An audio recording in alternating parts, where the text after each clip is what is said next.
All right, we are live on Facebook and YouTube, and I welcome you to the Moro Institute for Peace and Justice at St. Paul's College at the University of Manitoba. My name is Jason Brennan, and I'm the manager here at the Moro Institute. I have two different things going here. I'll turn off one of them.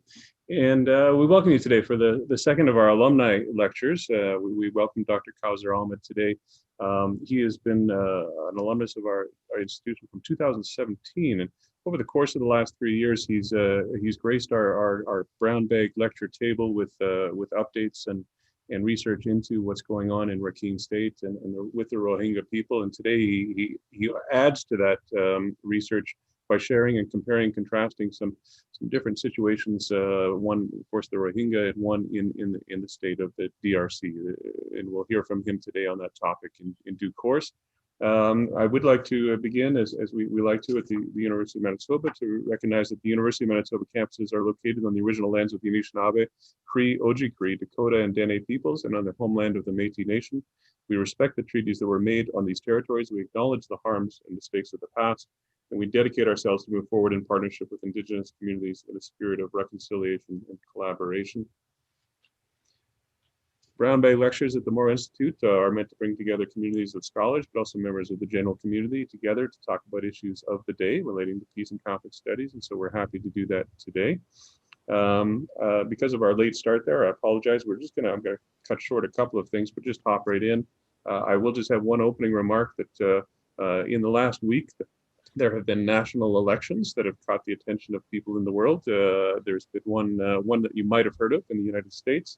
But there was also one in Myanmar. It won't necessarily be the topic of discussion today, but it is interesting that we're having this lecture at the outset of their elections, which the ruling party has declared themselves victors in Myanmar.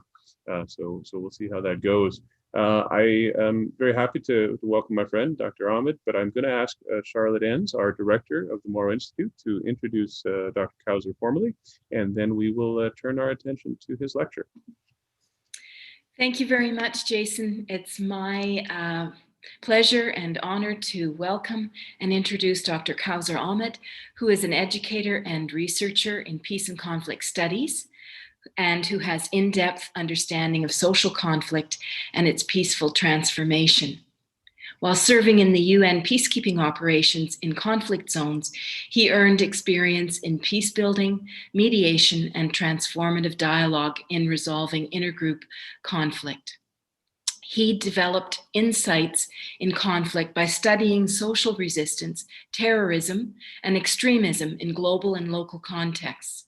He undertook several research studies on community-focused conflict intervention, refugee crises, and youth extremism in Western and non-Western contexts. His publications encompass topics such as peace building, counter-radicalization, economic aid and conflict intervention, national counterterrorism strategies, and UN peacekeeping operations. He has a variety of research interests along these similar kinds of areas: conflict transformation and peace building, radicalization to violence, political violence, ideology-driven extremism and community-based intervention, external aid and peace building, military intervention and critical security studies, South and Southeast Asian security and migration and displacement related to conflict. He also serves as the executive director of the Conflict and Resilience Research Institute of Canada, or CRRIC for short. CRRIC is a Winnipeg-based research organization which studies emerging social conflict issues associated with genocide, ethnocide, radicalization, human rights violation, statelessness and refuge, as well as resilience and evolving livelihood strategies of the victims of perpetration. The Moro Institute was honored to partner with CRRIC and the PAX program and Rotary World Peace Partners in hosting Professor Mohammed Yunus for a discussion a couple of weeks ago. And that discussion was recorded and can be viewed on both the Moro Institute and CRRIC YouTube channels. Now, without any further ado, Dr. Ahmed, welcome back to the Brown Bag Lecture table. The table is yours. Thank you, Professor Dr. Charlotte Enns and Moro Institute for Peace and Justice.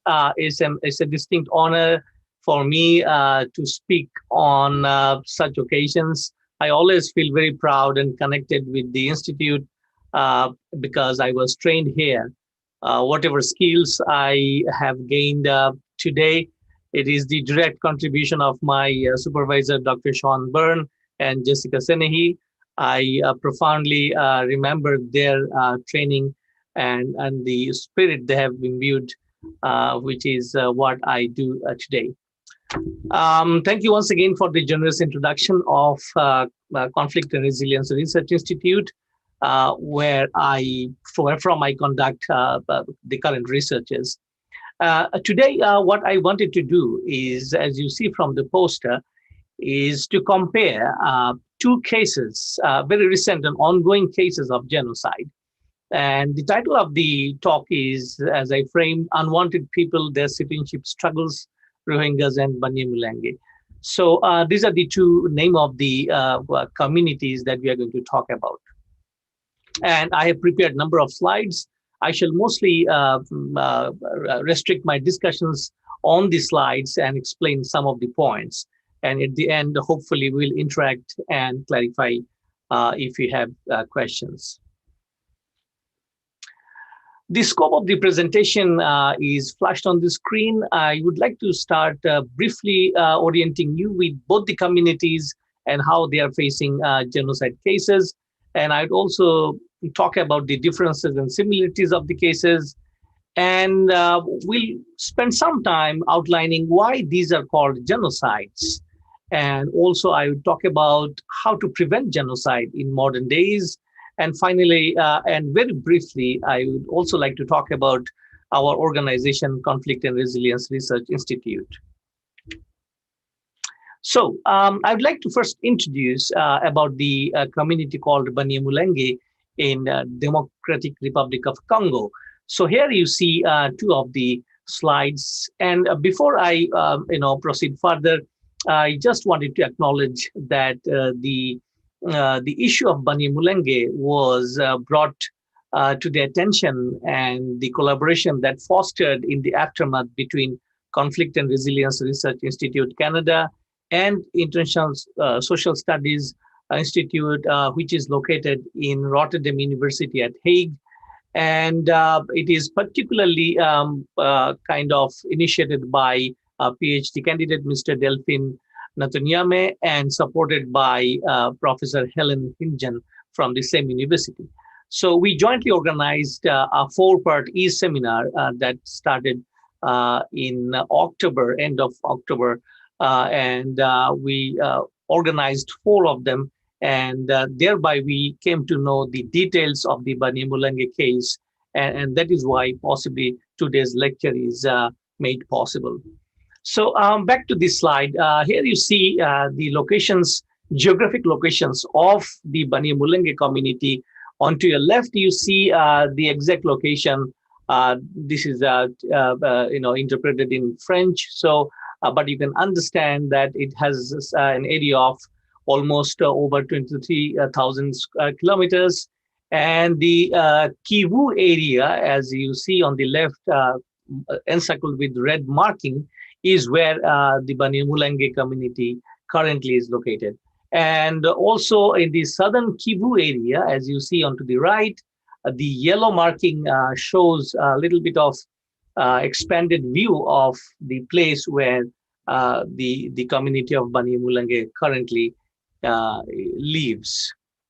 A little bit of history, because in many cases we don't hear much about the Banyamulenge case in today's circumstances, and that is why I think it would be a little beneficial for our audience to have a quick view about the cases and the vulnerabilities of the Banyamulenge community.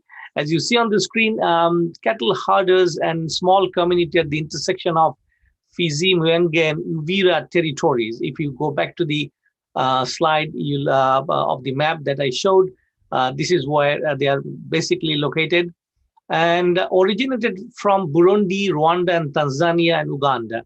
and it's linked to Tutsi community as well in the Great Lakes region. And there is something called Bantu Nilotic or Tutsi Hamitic hypothesis that figures out the origin of Banyamulenge. And Tutsis are newcomers, hegemonic invaders. So these are the kind of discourse sort of available with regards to Banyamulenge community. In this slide, we are going on with the history as well. We are talking about pre-colonial settlement in what it became Congo, and systematically Banyamulenge community is discriminated against by the colonial administration. And as you know, it was Belgium who had colonized the whole part or most of the part of the Congo.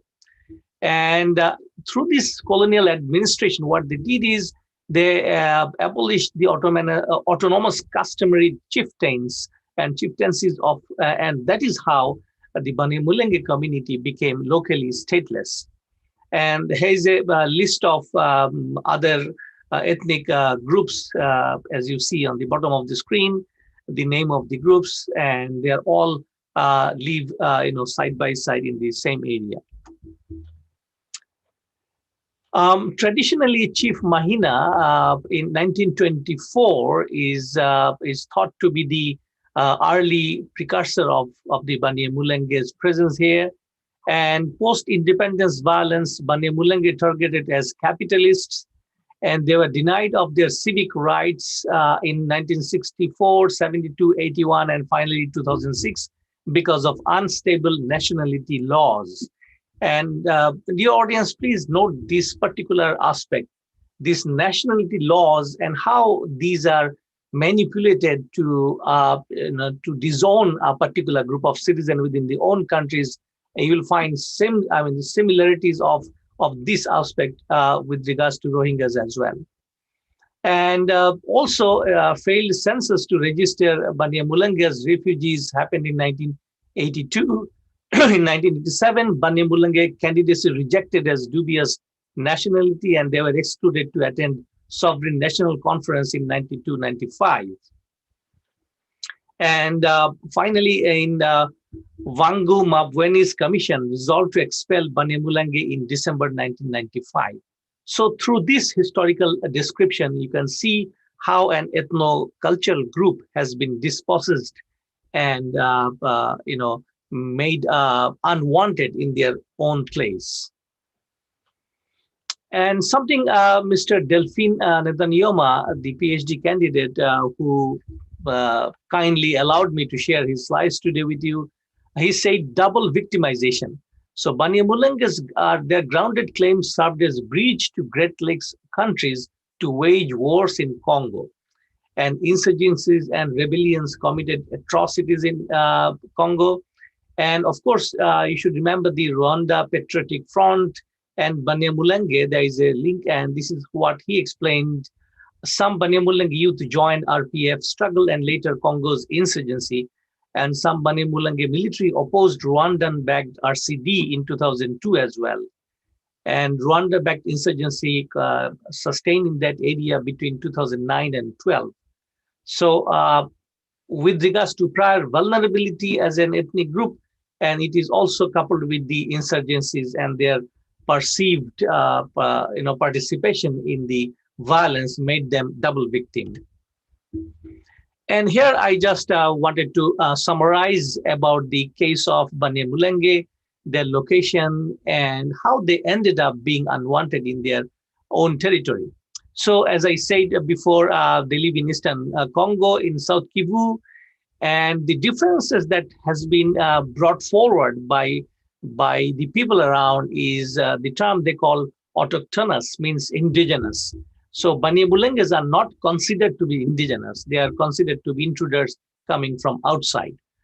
And apparently, as we have seen from Mr. Delphine's slide, that Banyamulenge's involuntary involvement in armed insurgencies alongside Rwandan troops worsened their reputations. And this is how they became double victimized. And as well as radicalizing their Mai opponents. So these armed groups now have taken up a cause to cause maximum destruction to the Banyamulenge community there. The most recent confrontation have involved foreign armed groups from neighboring countries, including Burundians opposition groups. And this has made the whole situation very precarious. The genocide alert was based on the evidence of a serious intent to destroy villages and kill cattle, so Banyamulenge can no longer occupy their few remaining localities and sustain themselves at all in their homeland areas of Minambwe and Bijombo. And of course, local Mai Mai armed groups combined the surrounding Babembe, Baniundi, and Bafuliro communities and are supported militarily and financially by Burundian opposition. And this is what has been reported from the ground.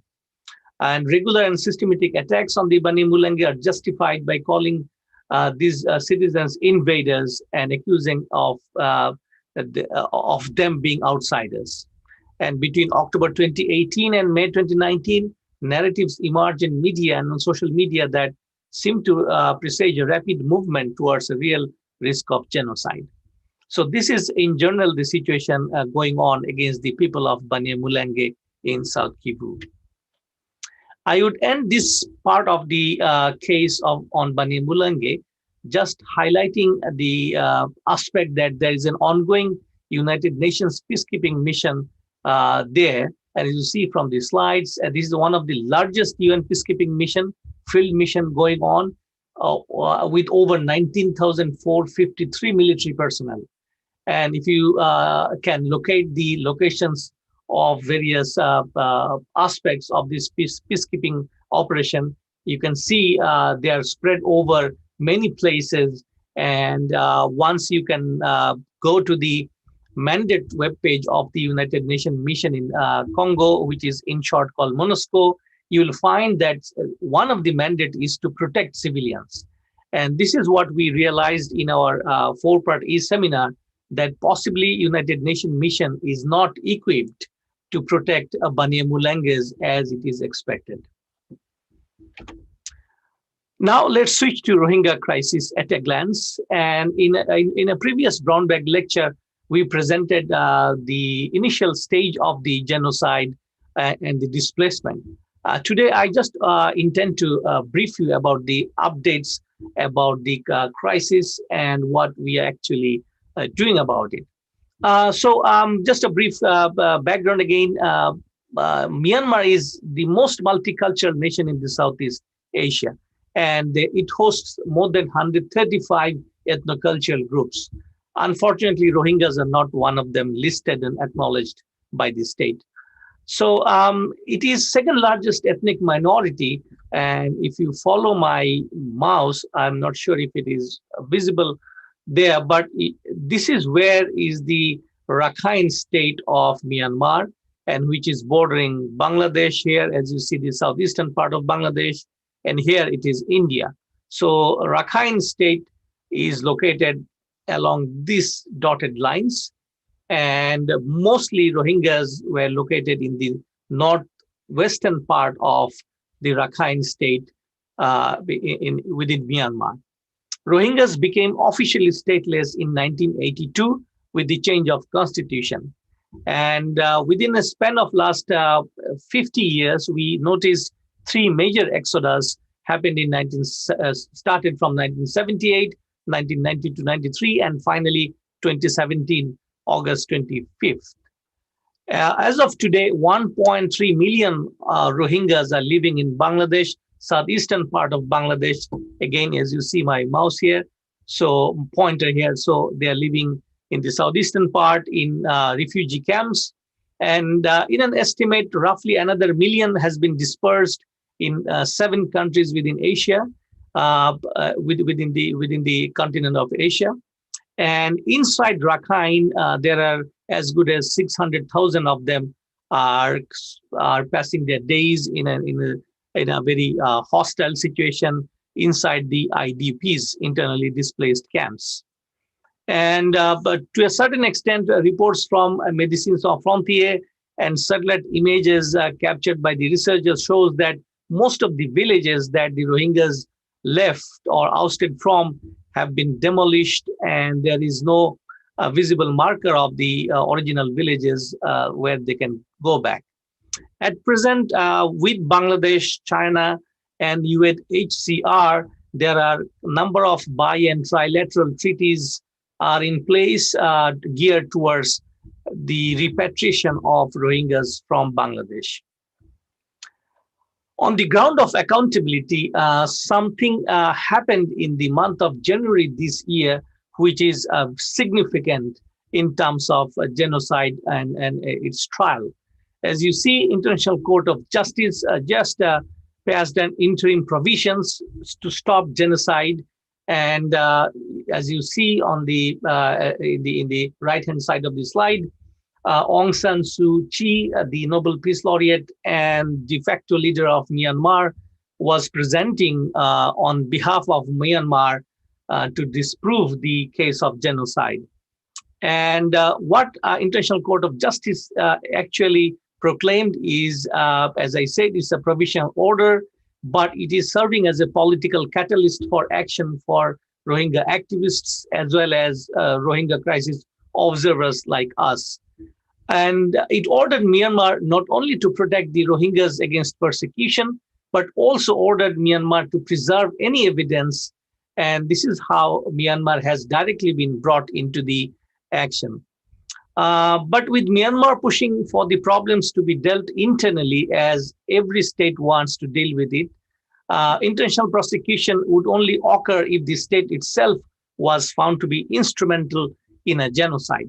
So what happens is a two-step process. After the provisional order, the International Court of Justice will reconvene at some point in the future, and if they will try to find out if there was an intent of genocide. So today I would also like to give you a broader picture why genocide happens, because oftentimes we are somehow, those who research on genocide and crimes against humanity, we are stuck within a small space. We talk about victims, we talk about perpetrators, we talk about the tools used and how the level of atrocities claimed, but we often somehow ignore the bigger picture within which genocide started to take shape. And dear audience, once again, genocide doesn't happen within 48 hours or 7 days.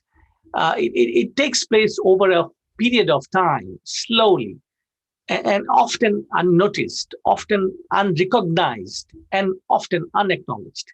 In the case of Rohingyas in Myanmar, we have analyzed the UNHCR's, UNDP's report from the ground, which actually did not flag any activities of Myanmar government in the initial years. Sorry, I'm referring to 2012 and onwards. So this is why it is probably necessary to understand that the geopolitical context within which it happens.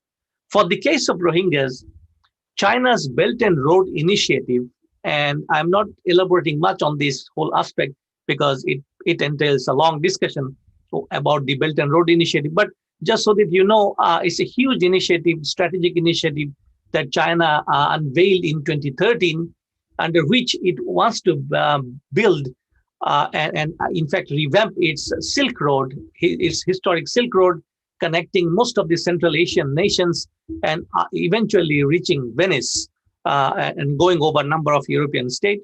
This is one arm of the Belt and Road Initiative, and the second arm is through the maritime route through the Indian Ocean.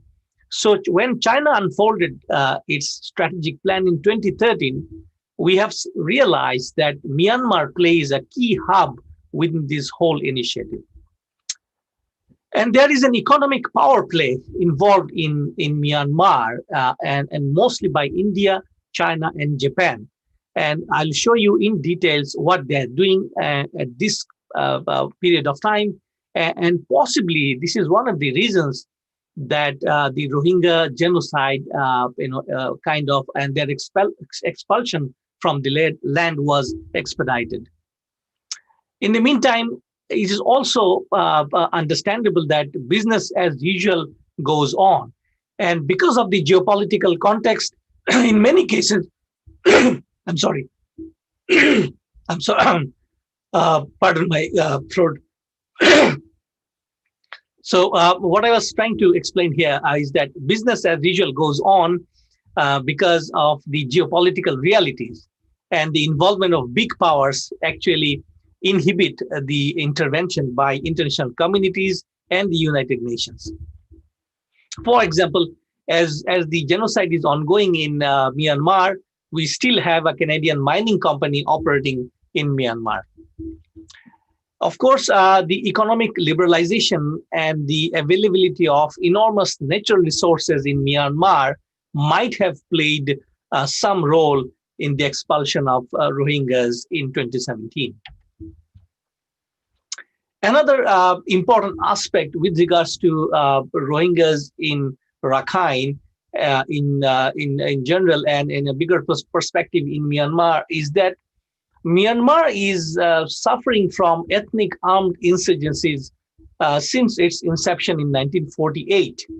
You can see two maps that I have brought out so that you understand and you have a fair idea that all around its periphery. Look at the right-hand map where I have shown the flush, red flushes, and you can see right from the Rakhine state to the Chin state to the Kachin, Shan and Kain and Tanyanthari, everywhere in the periphery, there are armed insurgencies. And there are as good as 21 groups are vowing for power, and also they're opposing the state or the Myanmar military, often known as Tatmadaw. And if you see on the left side, the name of the groups, and there is a peace treaty that the Myanmar government introduced, and there are as good as 3 conferences have taken place. But overall, the situation is quite complex on ground, and number of armed insurgent groups are operating in Myanmar. And that makes it really problematic for the international community to talk about repatriation, because the state always gives an excuse that security situation is not good or suitable for the protection of Rohingyas back to their villages. Most prolific is Arakan army, and they are operating in the north part of Rakhine as of today, and they have gained ground, they have gained power, and they are pretty much tech savvy, and they have a website, as you see, and this group is somewhat popular because they use the name Arakan Army. And in our research, we have seen that they do not associate themselves with the Rohingyas or Arakan Rohingya Salvation Army. ARSA is an offshoot of a militant group from the Rohingyas. They do not really explain any affiliation or coordination, even if they have something. So just for your information, that Arakan Army is the most prolific ethnic armed organization operating in the northern Rakhine area as of today. So the China's involvement here, that's what I wanted to show you in details, because China at this point in time is dominating in the Indian Ocean region. And if you follow the red line, you'll see China wants to traffic its energy resources from Middle East and Africa all through the Indian Ocean region and through Myanmar up to its Guangzhou province. So this is why it is very important that China controls the sea route which goes close to Myanmar. Here in this slide, you see a bit details of China's basic plan of maritime sea route, and Myanmar plays a very important role, especially the southern Rakhine, and I'm talking about this area. You'll see there is a deep sea port that China has already commissioned, from where it wishes to transport its energy resources through pipeline. And in this slide, even more expanded view of China's ambition in this area. In the left, photo, you can see in the inset the gas fields and gas and pipeline that China has already built from Myanmar in the southern Rakhine state, and it is combined with the other pipelines that China has already commissioned in the Central Asian region.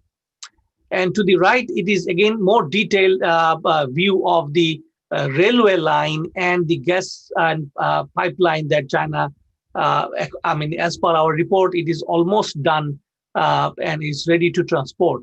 And if you notice, Kiakfu is the deep sea port that China has recently commissioned, where it wishes to transfer the energy resources coming from Africa and Middle East.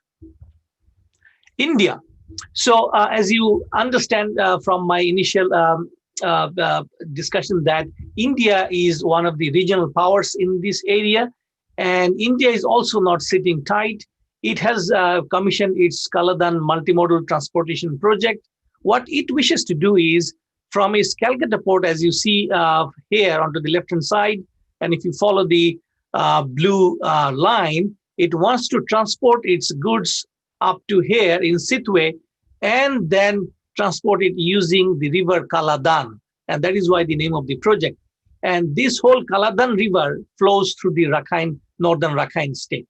And it wants to connect its landlocked, one of the 7 eastern regions, which is kind of landlocked, as I said, is the state of Mizoram. So India has commissioned this project with another couple of $1 billion because it sees that it's an opportunity to contest against China. And the audience, just an additional information that India and China is locked into an armed conflict just over a month, 2 months ago in the Galwan Valley, close to Tibet. So India and China, it actually rivals each other in this part of the area, and thereby they have very legitimate interest strategically in Myanmar. Japan is the 3rd largest country which invested heavily in Myanmar, and especially in the Rakhine area. It calls it special economic zone. And of course, Japan doesn't have military interest, but it has established huge zones for processing of export goods. And this is why Japan has direct interest to secure its investment in Rakhine. And as I keep on expanding the geopolitical, geo-economic interest, in this slide, you can see the number of countries, as good as 10 countries, those who have invested so far in Myanmar. And this is a pretty much recent report, only published in November 2018. And you see China tops, but nonetheless, you have United Kingdom in here, you have Malaysia, and of course, you have Netherlands. As Jason was hinting at in the beginning of the lecture, that Myanmar has just organized its 2nd general election on 8th of November. And I was speaking in a session a couple of days ago in Bangladesh Center for Peace Studies at North-South University. And we spoke quite in details about the ramification of this general election. Nonetheless, this election is also very significant. And the way I wanted to frame here is that international community always suffer from a dilemma.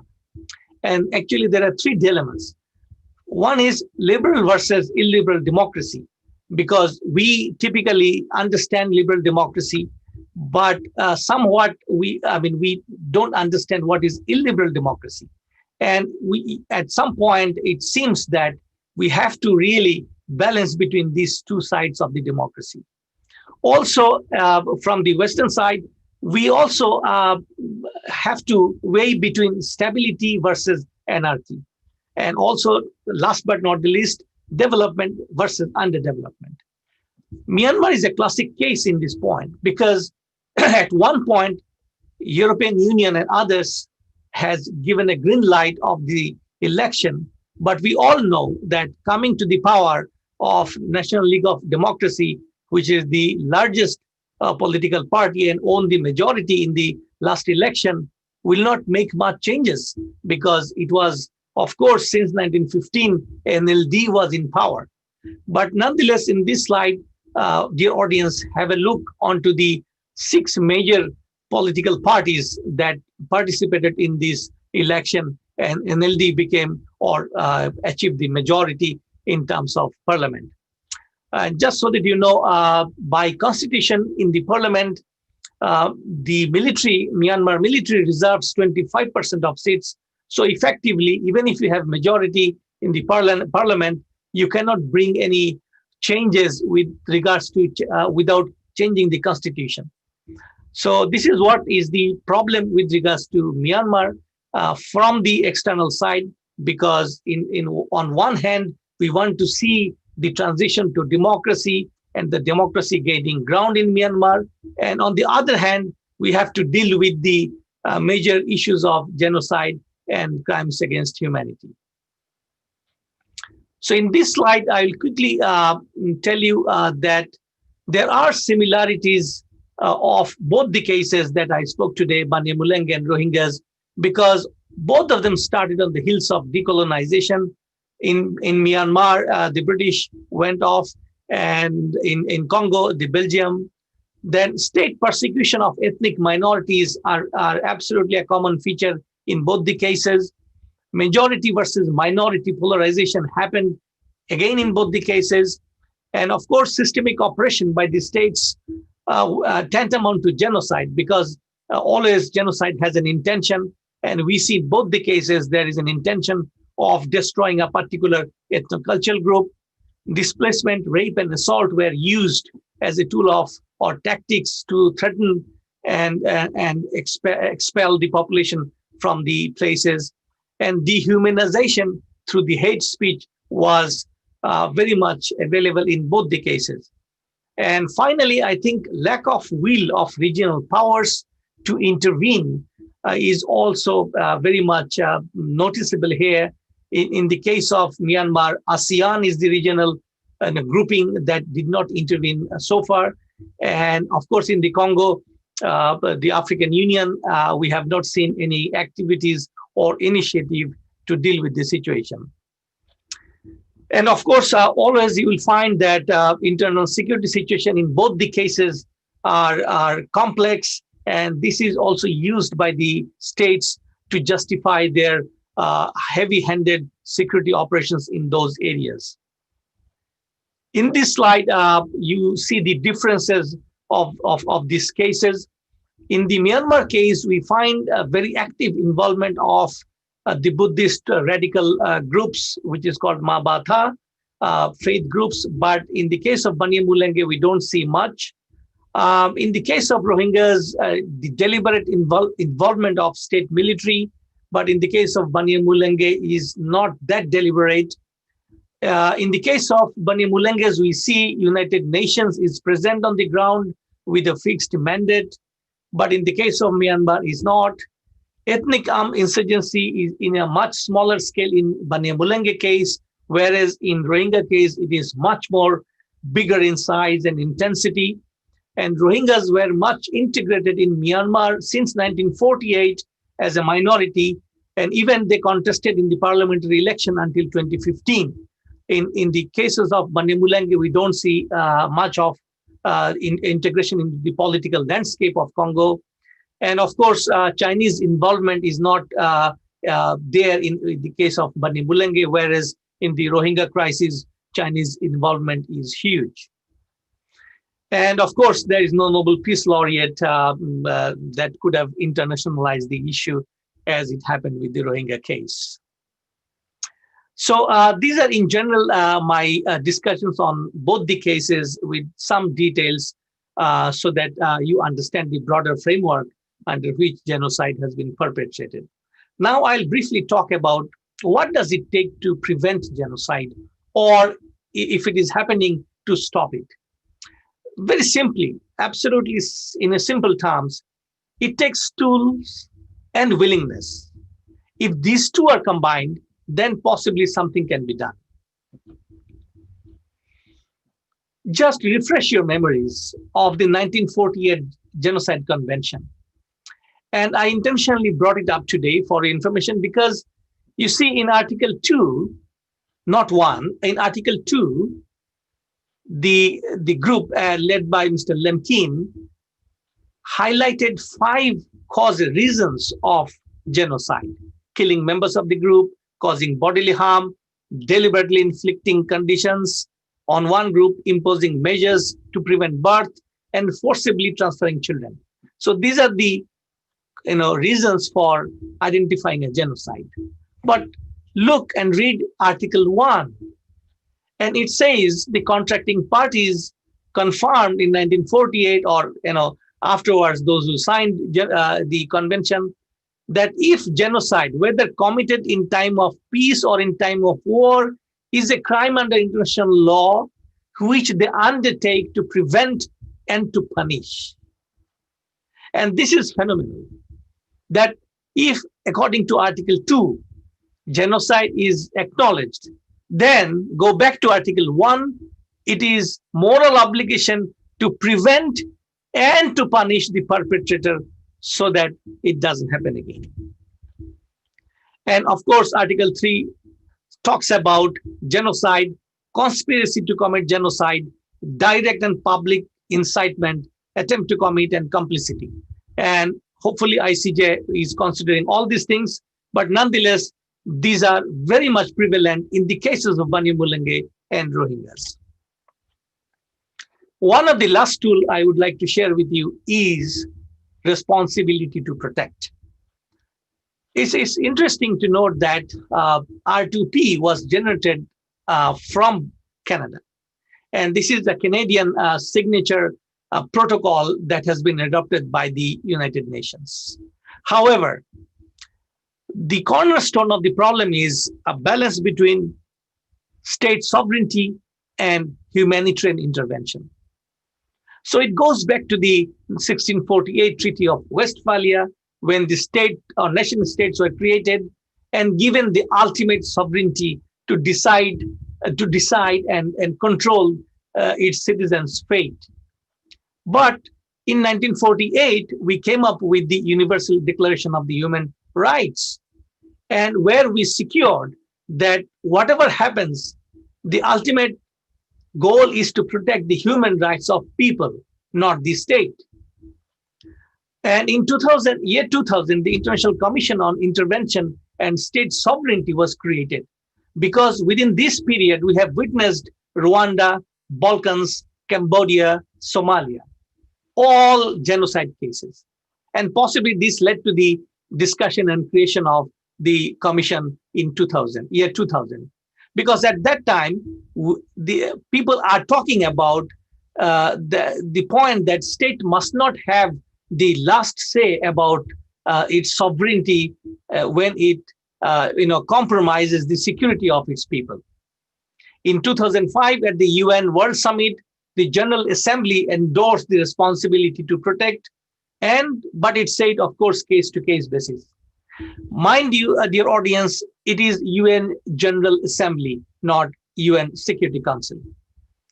In 2009, UN Secretary General said, implementing the responsibility to protect, and he suggested that the R2P commitment should be brought forward. And in 2011, there's something happened from Brazil, and they spoke about responsibility while protecting, because it is often construed that R2P might be used for regime change. So, in summary, we have tools in our stock to deal with the genocide, crimes against humanity, and these are the examples. In the Iraq case, it's just a poster, and also I wanted to show you that responsibility to protect is a formal tool and protocol which is available at the UN.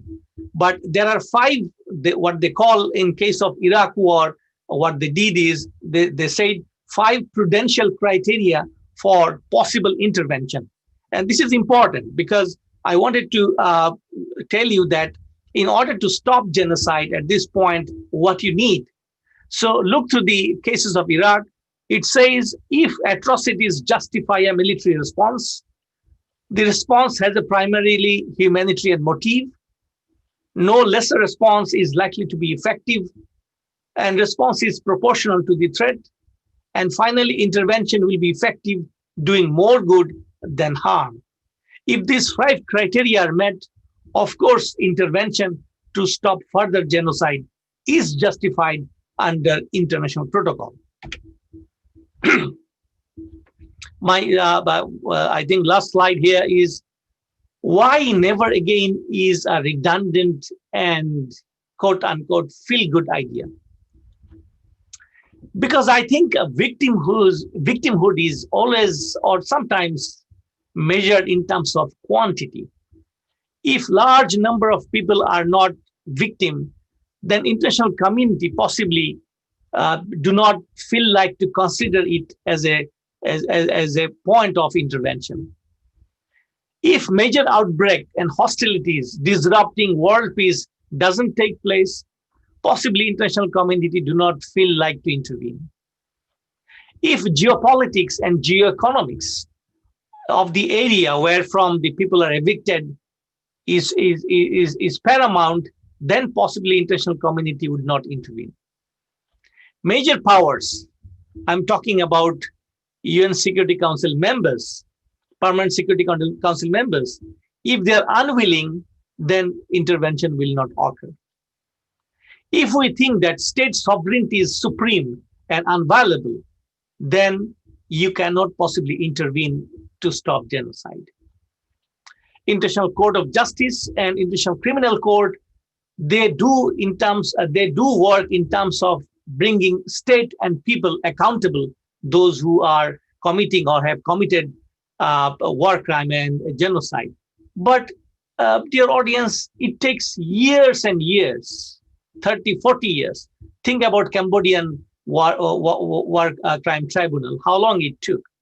So although these organizations are doing a fantastic job in holding people accountable and the state accountable, but within this period of 30, 40 years, the victims become further victims. And finally, national security always trumps human rights violation in many cases. And this is why possibly we do say never again, but we again get into the spectrum of genocide. Last but not the least, our organization's Conflict and Resilience Research Institute, we study, we research, and we advocate for the protection of Rohingyas as of today. And we are also in the education field because we think it is a peace building tools for the Rohingya children in the camps. Currently, we are running 2 projects in the camps for the adolescent females. And we also study and research statelessness and conflict arising therefrom. In the future, we have a plan to expand our research to and to include other stateless groups such as Palestinians, such as Kurds in the Iraq areas, and of course Romas in Italy and other areas, those who are currently stateless. And according to UNHCR report, it's more than 12 to 13 million people are stateless in today's world. From our platform, we conduct dialogue and on conflict and resilience. We have conducted 20 webinar series on COVID-19 and its impact on conflict, and 4 or 5 of them were on Rohingya refugee crisis. And we also had a joint collaboration with the Rotterdam University ISS, and we have conducted the research and e-seminar on Banyamulenge and Rohingya cases. We talk about and we work on raising awareness on genocide prevention. And of course, we advocate responsibility to protect, to create a safe zone in Rakhine so that Rohingyas can repatriate, go back to their land with dignity and safety. And of course, please visit our website. You will find we offer practicum training, summer studentship, and internship for the young people, those who are interested in conflict and genocide and peace building. So I think I'll end here, and floor is back to Jason. Thank you very much for allowing me. And it's really a unique opportunity to share our research with a broader audience. Thank you, Jason. Thank you, Kawser. And just apologies again. We did start a little bit late because of technical reasons. So I'll indulge Kawser. If you give us a few extra minutes, Kawser, I will open the floor to Q&A. We do have viewers on Facebook and YouTube. If there's any questions there, and I see that there already are, I will turn to those as best we can. But if you want to raise your hand as an attendee in the Zoom meeting, I will be happy to recognize you and to bring you into the conversation. And we can start with a question coming from Facebook. So Kawser, you ready for that? Yes, please. Okay. The question is, what are your thoughts on the use of Facebook to incite and Facebook's failure to prevent genocide in Myanmar? What were the experiences over the last, since 2012 of social media and Facebook in particular that you know of? Thank you very much for the question. I think is one of the important questions in today's world. How do you orchestrate a genocide, or or let's say a riot, or let's say a revolution? So it's a very quick tool, and our research, when we published our book, as you have seen in the last slide, we have dedicated one chapter on social media and its role in inciting violence.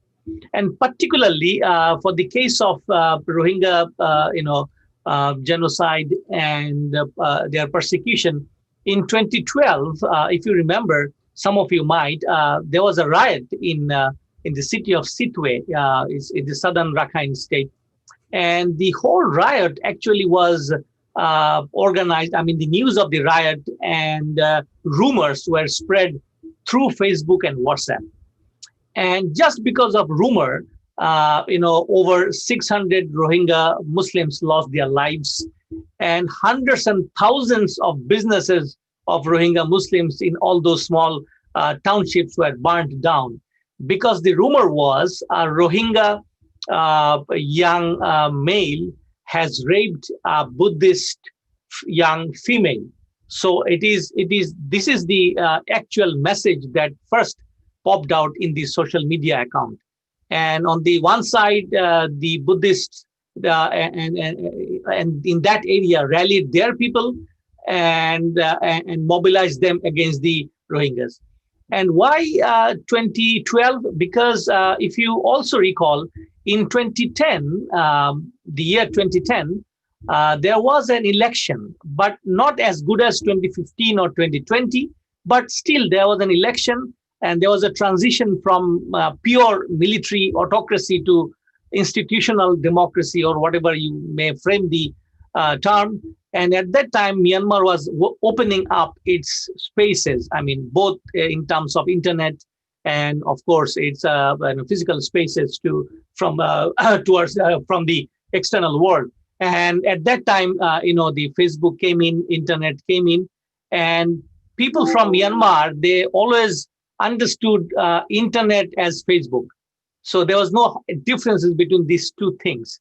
And this is how it helped to organize the massive violence in 2012. And that is the only starting point. And we have followed the aftermath of the riot in Sitwe in 2013 and onward. And we have seen the WhatsApp and Facebook actually played the most important role in getting people together against Rohingyas. And mind you, Rohingyas are already, they are the most marginalized groups. They did not have access to internet as the others had. Of course, there's a segment of Rohingyas must have had access to internet. But majority-wise, if you compare, the majority groups had more access to internet, and they have used it in terms of. So there were a lot of research done, and Facebook was definitely later on took down number of sites. But just to answer this question, yes, Facebook played the major role in organizing riot in 2012. Thank you, Kawser. I open the floor to other attendees or other people on Facebook. Any questions?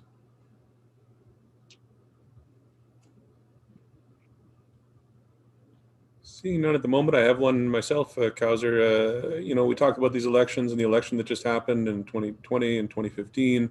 One of the aspects of your presentation was this comparison between liberal and illiberal democracy. And could you expand on that? Because I think it's pretty central to anything you would want to implement, any of those remedies that you put on your final slides. How do they work in an illiberal democracy setting? So this particular term I borrowed from Farid Zakaria's. I think he wrote a piece in Foreign Policy years ago. The way he distinguished between these two forms of democracy is that, well, in many of the developing nations, those who came out of maybe military rules and so on and so forth, they started their journey in the path of democracy, but they're still, is not the democracy that we see in our advanced, or the Western societies.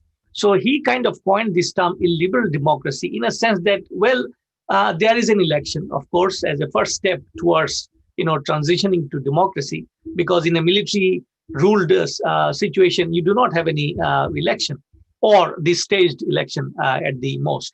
So there is a semblance of process. If you tell the process wise, there is an election, and there are a number of parties participating, and of course within this participatory matter, it remains to be seen whether others could participate, whether it was an inclusive election or not. So that is another aspect within this participation matter.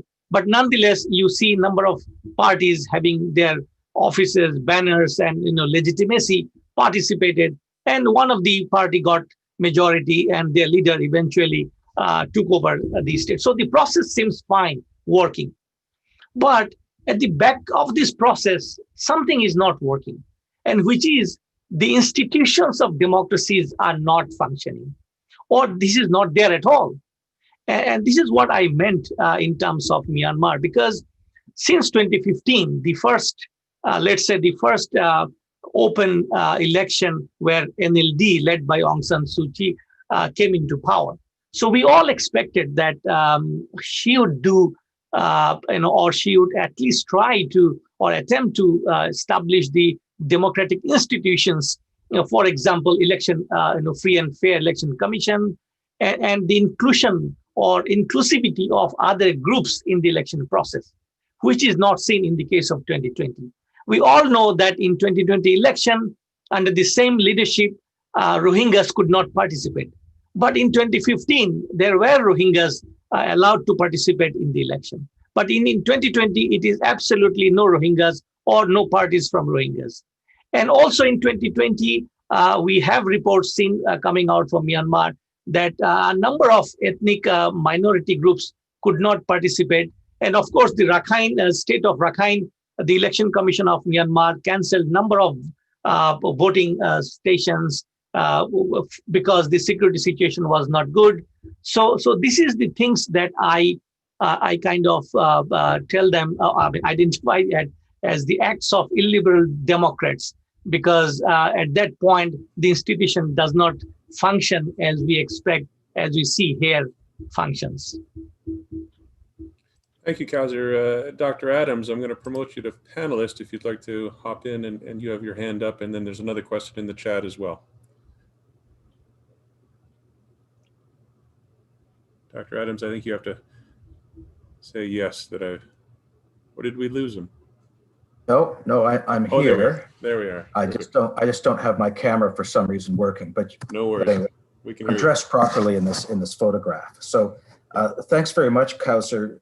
I always appreciate the work that CRRIC is doing, and seeing the presentations by you and your colleagues and the important work that you're doing. I did want to ask, though, since you're just talking about elections, I'm wondering if you see any impact of the outcome of the American election and the hopeful demise of Donald Trump is having any impact on the Rohingya crisis. Thanks very much. Thank you, Professor Dr. Christopher Adams. And actually, dear audience, we are super grateful because we are housed in St. Paul's, and St. Paul's always supports CRRIC's activities. So I had to, share this one before I actually answer Chris's point. So yes, we expect that the change of U.S. Politics would bring fresh air into the Indian Ocean region.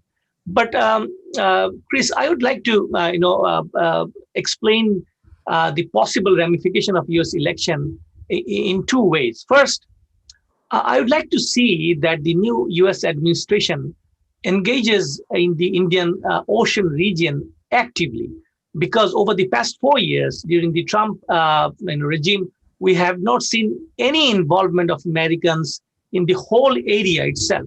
When China actually advanced its BRIs and it established its all these stations, and it kind of finalized its whole BRI project.